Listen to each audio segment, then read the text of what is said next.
The coronavirus pandemic caused the fastest rate of job loss in US history. More than a third of the lowest paid workers lost their jobs. When and how will the labour market recover? And what challenges does this present to the new US administration, which will begin its work in January of 2021? Welcome to The Big Question, the video series from Chicago Booth Review. I'm Weitzman, and with me to discuss the issue is an expert panel.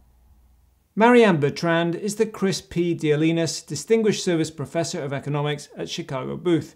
She's also the faculty co-director of Booth's Rustandi Center for Social Sector Innovation. Stephen Davis is the William H. Abbott Distinguished Service Professor of International Business and Economics at Chicago Booth. And Matthew Notowidigdo is a Professor of Economics at Chicago Booth. Panel, welcome to this special coronavirus pandemic edition of The Big Question. And I want to start with just a big general question, overview question. Has the pandemic and all the shutdowns and lockdowns, have they exacerbated trends that were already there in the labour market, or have they introduced a whole new range of issues? Steve Davis, let me start with you. Thanks, Hal. It's great to be here with you and Marianne and Matt. Well, the answer to your question is yes and no. It's exacerbated some trends and reversed others. So it's been a very sharp negative blow to less educated workers. And that's both a continuation of a decades-long trend, but something of a reversal of the last 2 or 3 years in which they had been seeing a better labor market. In terms of what's happened spatially, well, we've had agglomeration in cities, for more than a century, and this has at least temporarily reversed that. People are eager to get out of really densely populated areas for fear of infection risk. There's reason to think that some of that will stick, at least for a few years, and maybe we'll get into that. And then in terms on the technology side, I think we had some slow trends towards more remote interactivity, more working from home activity before the pandemic, but it was very, very greatly accelerated by the pandemic. And I expect some of that will stick as well. Okay, thanks, Steve. Marianne, let me turn to you. What do you see as the trends that have been aggravated by the pandemic, and what's different? I broadly agree with the main kind of headlines that Steve mentioned. There's no doubt that the lower wage sector of the labor market is bearing so far the brunt of the COVID crisis. It's somewhat different from what we've seen historically in terms of industrial composition, of course. I mean, most of the latest recessions prior to this one have been really more focused on manufacturing and construction. Here, it's really kind of service sector workers, maybe a greater share of the workforce that is not, kind of covered by, or at least was not covered by the safety net prior to the CARES Act. So I have in mind kind of gig workers, kind of self-employed workers, which have been, very heavily impacted. And, I think what Congress is going to be doing, or the next administration is going to be doing with regard to these workers, is one of the, I think, big outstanding issue. The other factor that we mention on top of what Steve highlighted is the fact that, this recession, because of its industrial composition, has been more of a she session than a men kind of recession. And I think that raises, a lot of important, things to worry about for the future in terms of females' continued engagement with the labor force. So I think that's, for me, another kind of really a new trend that we'll have to, to keep in mind. And so the inequality hasn't been, it's all continuation of previous stuff. There's been some new different. I think it was striking in the beginning of the recession, people kind of, started talking about this big economic equalizer in that, everybody was going to be impacted by COVID. And it's exactly the opposite of that. It has kind of, it has increased inequality across income groups, socioeconomic groups. It has increased, it will increase gender inequality. So it's far from a great equalizer. It's the opposite of that. Okay. Matt Notowidigdo, give us your overview. So I think I'll echo what Marianne said about the gendered aspect of the COVID recession. In most of the last several recessions, unemployment has gone up more for men than women. In the first several months of the COVID recession, it's been the exact opposite. And that's been widely commented on. But what I think has been less commented on is the fact that some of this could reflect pre-existing trends in labor market outcomes for men and women. In particular, the United States has been somewhat of an outlier among developed countries in terms of women's employment. In the start of the 2000s, women worked about as much in the US as they did in Germany and France and the UK. And in the last couple of decades, those labor force participation rates have diverged. And so I think some of what's going on during the COVID recession could just be a continuation of these trends that have been occurring. Of course, there's childcare and other issues that might be disproportionately affecting women during the COVID recession, but some of this could be pre-existing trends as well. Let me add another wrinkle on the gender impact. I agree with Marianne and Matt as to how the gender impact of COVID has played out so far, but there are potentially important differences over the longer term and possibly big benefits for women, especially more educated women. And so let me flesh that out a bit. One thing that my survey work with Nick Bloom and Jose Maria Barrero shows is that there's been a tremendous decline in the stigma associated with working from home. Okay, there's also been a lot of investment in making work from home better, and there's technological advances underway to improve remote interactivity. All of those things make working from home look more attractive for those people who can. That's where the education part comes in. That's mainly better educated people. And when we ask people whether they would like to work from home, say 2 days a week, it's quite uniform across demographic groups. A lot of people would like to work from home 2 days a week or so. When we say who can work from home, it's mainly the better educated professional people. So if you think about women and men who would like to be able to work on a demanding job, but maybe each stay home if it's a two-earner couple days a week to monitor the kids. Maybe they have a nanny, somebody looking after them, but they really want to be there in case there's an emergency. This offers an added degree of flexibility in working arrangements, especially for professional couples that I think many women in particular will find attractive, and a way to manage a demanding career while still spending more time at home. So that could play out in a way that's actually favorable to more educated women. I think for less educated women, yeah, it really is. I don't really see the upside of COVID and the loss of job opportunities and the need, if you are working, to maybe work in a more risky environment. Those folks are getting hammered multiple ways. Yeah, so I very much agree with what you said, David. I think that, kind of increased flexibility could be a silver lining, especially for the more educated women. The other silver lining people have mentioned, especially people that care about, about gender norms like I do, is the fact that, again, among the higher educated that have been at home, working from home, there's more fathers, kind of engaging in the kind of things that they would not engage in otherwise. And that may also ultimately kind of be a good thing. I'm very worried, obviously about the less educated, but also among the more educated, what's happening to the current generation of women that, without school, without childcare right now, are really missing on very valuable time in their career, and how these women are going to recover from that. But the longer term trends that you highlighted, I think are definitely worth keeping in mind and might be ultimately positive. So there's potential, at least for professional, well-educated women who are the groups, Marianne, Bertrand, are they not, who have been held back in the past by, the need to take the norm, let's say, to take time off to have children and to care for them, and particularly in the early years. Their careers have really been set back. You see that possibly could turn around? It could, but I think, again, this flexibility can take very different forms. I think if, the internet makes us so flexible that work on the weekend and work late at night, now it's more of a norm. And that, again, is going to be harder for women no matter what. So I want to talk about small businesses, because a lot of the policy making has focused on the need to support small businesses, obviously employ in the US a huge amount of the labor force.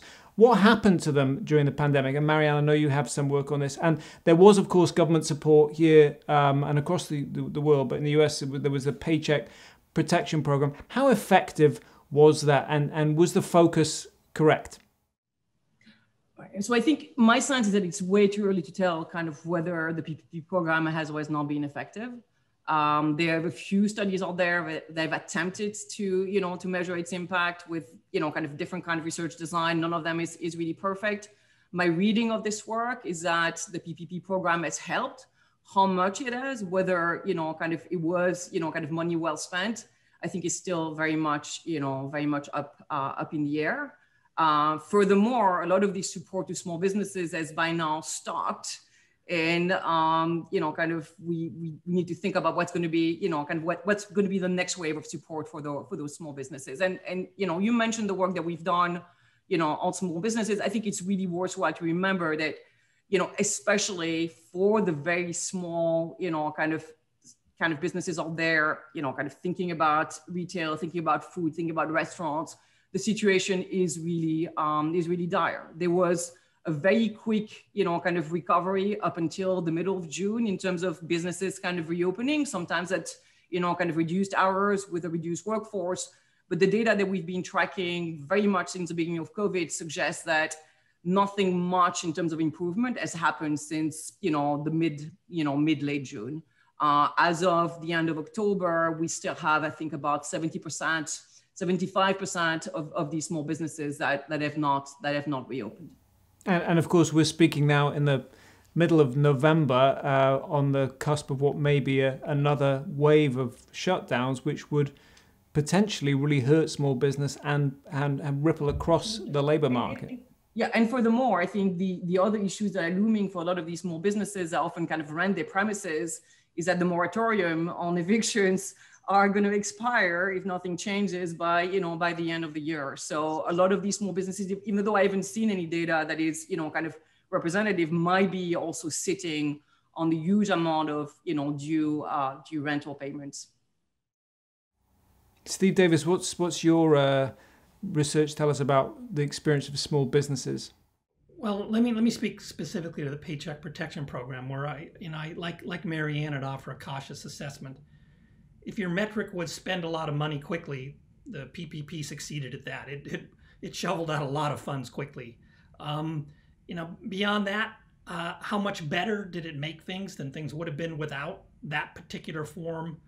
You could have had more generous funds for low-income families or a broader coverage of unemployed workers, although we were quite generous on that front as well.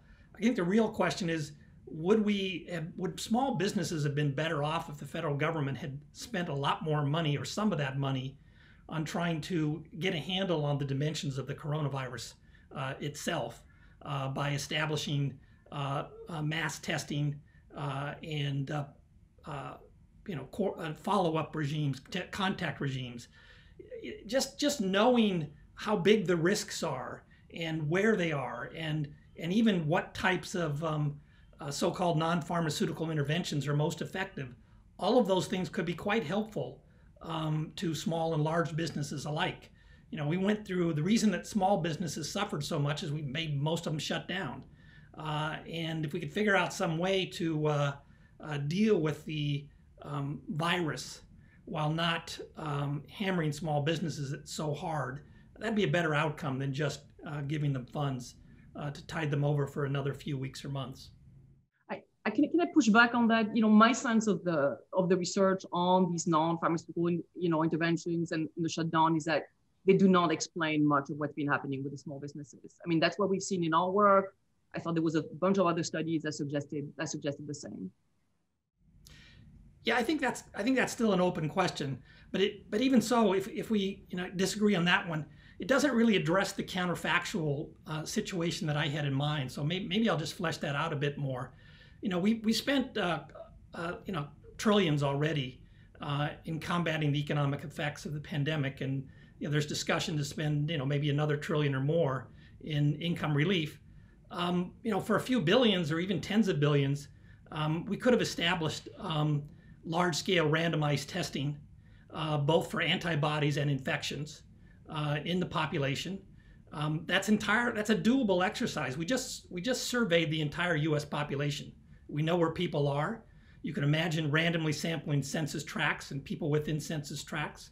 Pay them $500 to take the test. Almost everybody, I think, would take the test with that kind of incentive. What would we learn if we did that?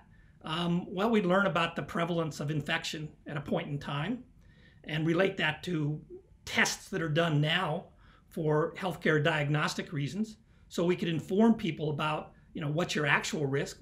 It's pretty hard to know that now. We know what tests what the testing rate comes back as positive, but we don't know how that translates into an actual probability of contacting someone in, say, my local neighborhood who has the disease. We could have learned about the infection mortality rate much quicker than we have, because we can see who had the test, who survived, and so on. We'd learn about how far we are from herd immunity. We'd learn about, if we did this test for several months and kept following some of the same people over time, we'd learn about the duration of immunity, and we'd learn more directly about the effectiveness of these NPIs that Marianne was just referring to. If we could see if we had actual data on what happened to prevalence in the wake of these NPIs. My own view is there's a lot we need to know about that, and also which NPIs are most kind of effective in a cost-benefit sense. So, I'm quite disappointed that 8-9 months ago, as part of the CARES Act, which was something like $2 trillion, we didn't set aside a few tens of billions to do that type of thing. If we had, and that's just the testing side, we'd be in much better shape. There's also the public infrastructure to implement contact tracing. That's in some sense a bigger investment, but that also would benefit us tremendously as we go forward with this pandemic and with possibly other pandemics. Marianne, Bertrand, do you think we're going to need another round of stimulus from the federal government like the CARES Act? So I think I tried to indicate before, if I think about, small businesses, with, kind of us looking at a second large wave of infections, these businesses, if we want more of them to survive, I think some action is going to be needed. One has to think about, it's true that the unemployment rate has gone down, but for a lot of workers, the extensions to, kind of the UI is going to also expire by the end of December. Those gig workers, those self-employed workers that I mentioned before, our Uber drivers that we haven't seen for, 6 to 7 months, they also are going to stop, getting any kind of support by the end of December. With, an infection that is not going away anytime soon, if I understand what's happening with the rates, I don't quite see how we're going to be, kind of able to keep all of these workers in these business afloat without some more support. Steve Davis, are we going to need another round of stimulus?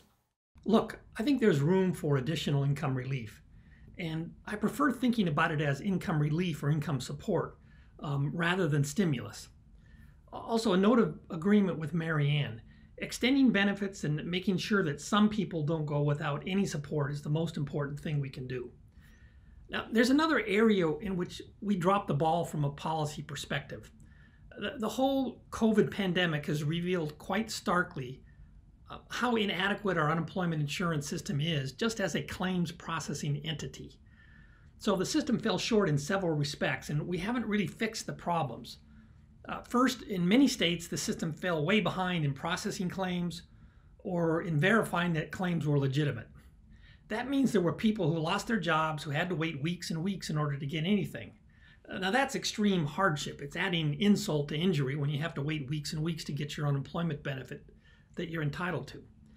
Second, we kept hearing this dubious claim that the only feasible way to provide extra unemployment benefits is by a fixed dollar amount per person per week. That's such an easy problem to fix. Think about it.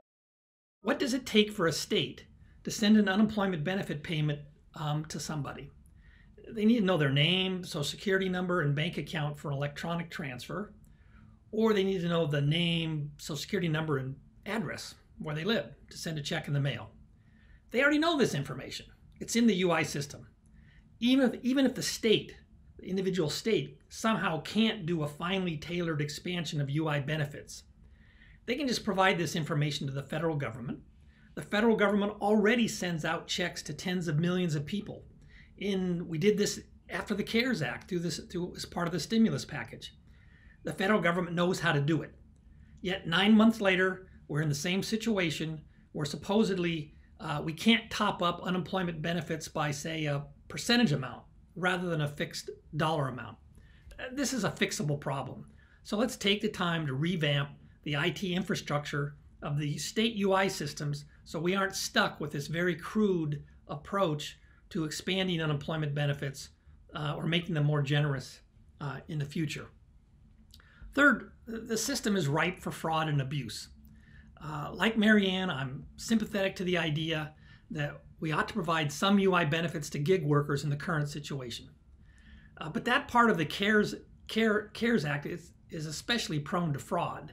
And so we need some investment in systems to deter fraud and abuse. And both because fraud is costly to the taxpayer, but it's also a misuse of the system. And it undermines political support for the unemployment system, the unemployment benefit system, if large numbers are collecting unemployment benefits fraudulently. So I really think there are some missed opportunities in just improving the back end of our unemployment benefit system that 9 months later, we still really haven't done much about. I mean, I think the other thing that this kind of crisis, told me in terms of improvement is that many have been calling for building in more automatic stabilizers within, within our UI system or our safety net system, and seeing the gridlock that we have, in Washington, and having people having to wait now, kind of in fearing the uncertainty what's going to be happening to them. It's high time that we have more of these automatic stabilizers kind of built into the systems, that we don't have to wait on Congress to get its act together. So explain that a bit more. What would be the triggers? Just triggers based on the unemployment rates, that you have in a particular, community. You would automatically change the length of unemployment benefits or the level of benefits, whichever it is. But something that would not rely on an act of Congress for change to happen. I mean, think about how much the well-being of all the people that are being affected right now will increase if they do not have to wait for Congress to get its act together. Yeah, I completely agree with that. It's actually kind of related to a project I worked on in my dissertation many years ago during the Great Recession. We surveyed other countries and found that unemployment benefits became more generous during recessions exactly when the unemployment rate crossed a specific threshold. And so that unemployment insurance benefit extension happened automatically. And I certainly think this is something that U.S. can be doing going forward. I also wanted to echo something Steve said about this next round of stimulus and thinking about it as income maintenance or income replacement rather than traditional stimulus. I think that's a very powerful framing because the unemployment rate's continuing to drop. The labor market is continuing to recover, and it's really not clear that we need a lot of stimulus. But there are still many Americans who are struggling, and this relates to what we touched on at the very beginning, this disparate impact of the COVID recession across education groups and across income groups. And I think that's a good argument for the targeted income relief that Steve was talking about. You want to support people just as in any social insurance program, but it's not clear we need trillions of dollars of extra stimulus, given that across a number of different dimensions, it looks like labor demand is continuing to recover steadily. Okay, Matt Notowidigdo, you mentioned there that the job market has been improving, but it's still horrible in terms of the number of Americans who've lost, who are not working. Let's put it that way. And you in your work have distinguished or pointed out the distinction between temporary job losses and permanent job losses. Why is that so important to you? Well, we looked into this, and one thing that really stuck out to us about the COVID recession is just how many unemployed workers say that they're on temporary layoff. That is, they expect to go back to their old job. I mean, that might not happen, but that's what they expect is going to happen. And that was true at the beginning of the recession, and it's still true last month. It was the case that about 30 to 35% of the unemployed say that they were on temporary layoff. And that means that they're basically waiting. They're not searching. They're not actively searching for a job. And so if you exclude those workers from the pool of unemployed workers, the number of workers that are actively searching for work, not waiting, is really not that high. That unemployment rate is already below 5%. And given the number of vacancies that are being posted every month, it's just a surprisingly tight labor market based on those metrics. The people who are actively searching for work, they're finding jobs, and there are jobs available, and the job finding rate overall is just surprisingly high given that we're only a couple of months into the COVID recession.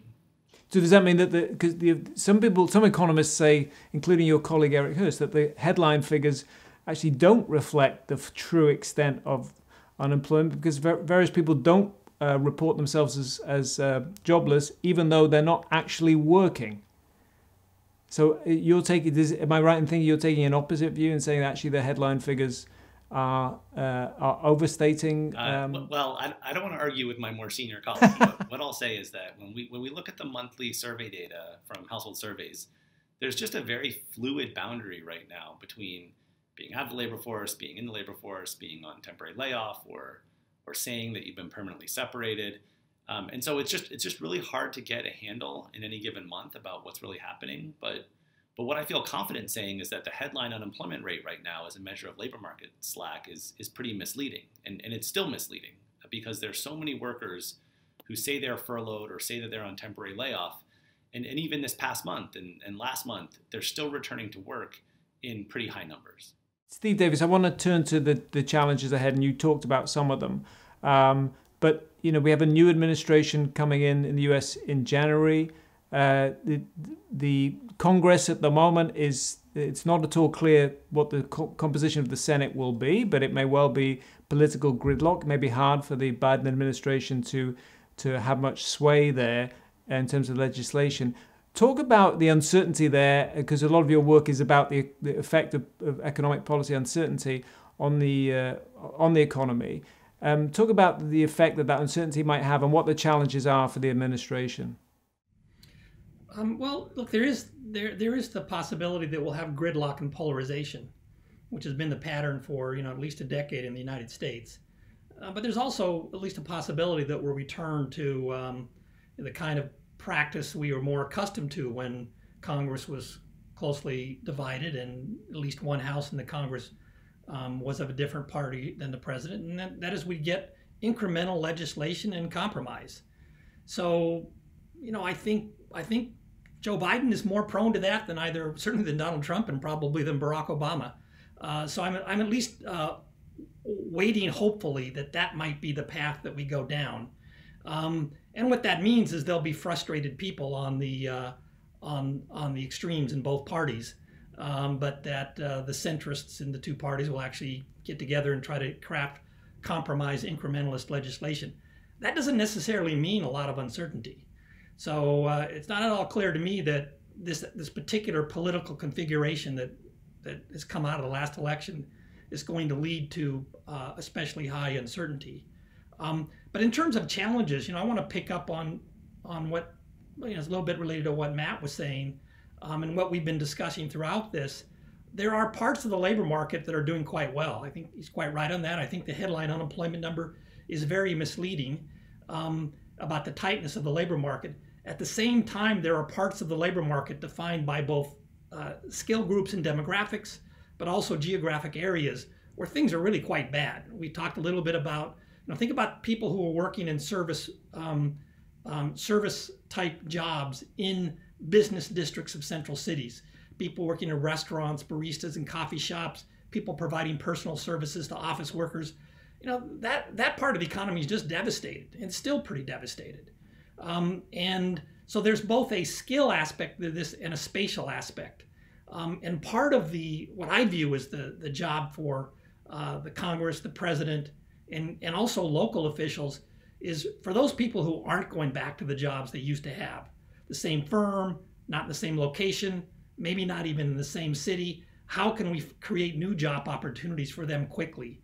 That strikes me as the central challenge from a labor market perspective. I mean, does that entail a lot of reskilling of the workforce? There's some need for reskilling, but a lot of this is going to happen on the ground level. If you look back at cities like Detroit, Gary, Indiana, they were cities that basically failed to adjust to a massive demand collapse.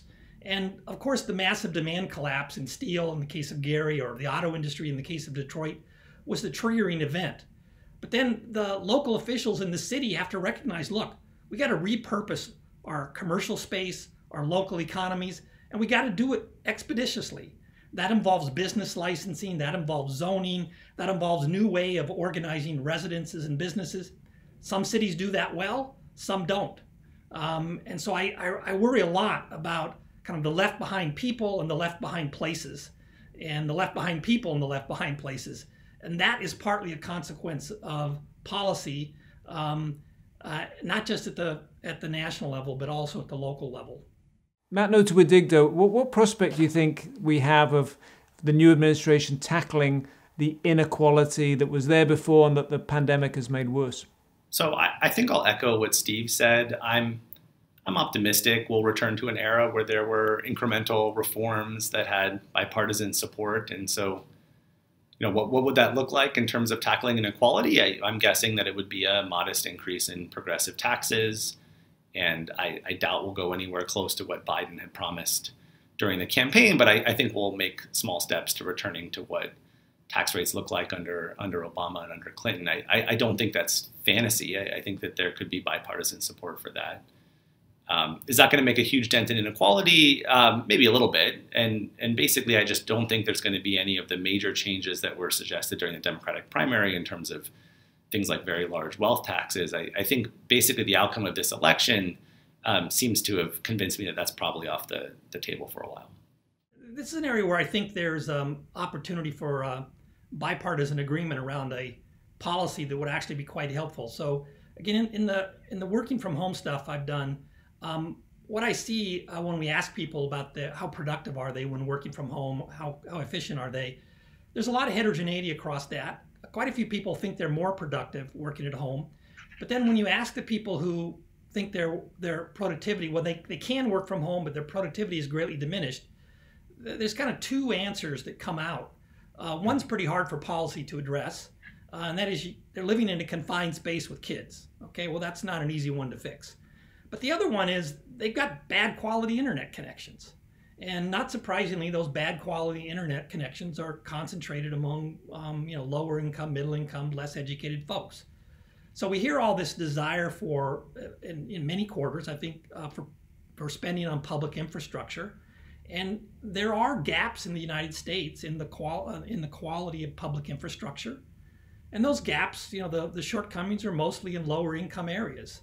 So here's an opportunity, I think, both to improve the distribution of outcomes, but do it in a way that is actually productivity enhancing.